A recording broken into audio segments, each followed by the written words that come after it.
నేను ఎప్పుడైనా ఫాస్టింగ్ చేయాలి అనుకున్నప్పుడు ప్రార్థనలో దేవా నేను పలానా టైంలో ఫాస్టింగ్ చేస్తాను లేదా పలాని రోజు ఫాస్టింగ్ చేస్తాను అని నేను ప్రార్థనలో దేవునితో అనినప్పుడు అండి నేను ఖచ్చితంగా ఆ రోజు చేయగలిగేదాన్ని కాదండి. ఏదో ఒక ఇబ్బంది, ఏదో ఒక సమస్య, హెల్త్ ఇష్యూస్ కానీ కుటుంబ కలహాలు కానీ ఏదో ఒకటి నన్ను ఆపేవి.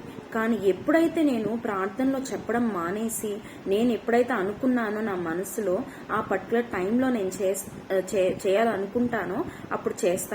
అప్పుడు నాకు అర్థమైంది ఏంటంటే మనం ప్రార్థనలో మాట్లాడే మాటల్ని కూడా సాతాను పసిగట్టి వాటిని ఆఫ్ చేయాలని, వాటిని మన జీవితంలో మనం చేయకుండా ఉండాలని అది మన పైన దాడి చేస్తుందని నాకు అర్థమైందండి.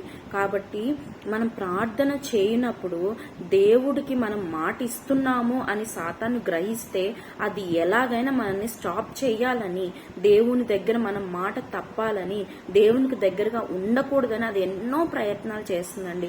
కానీ ఎప్పుడైతే నువ్వు దేవునికి మాట ఇవ్వకుండా ఉంటావో, ఆ మాట ఇవ్వలేదు కదా చెయ్యర్లే అన్నట్లు అది ఆగుతుంది అని ఏమో. కానీ మనం ఎప్పుడైతే మాట ఇస్తామో అది మరి గొప్పగా మన మీద దాడి చేస్తుంది. కనుక ఇది మనము గమనించాలండి. మనం చాలా లైట్ గా తీసుకుంటాము, ఏముందిలే గొప్ప దేవుడు ఉన్నాడు అని.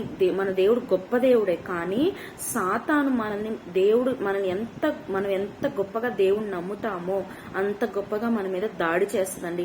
అక్కడ దేవుని గొప్పతనం తగ్గలేదు, కానీ మన మీద దాని దాడి ఎక్కువయ్యి మనము వెనక తగ్గుతున్నాం. కనుక మనము చూచుకొని జాగ్రత్తగా నడవాలి. కనుక అందరము దేవుని నామంలో ఎలా నడవాలో దేవుని దగ్గర వివేచన కలిగి నడుచుకుందాం. ఆమేన్.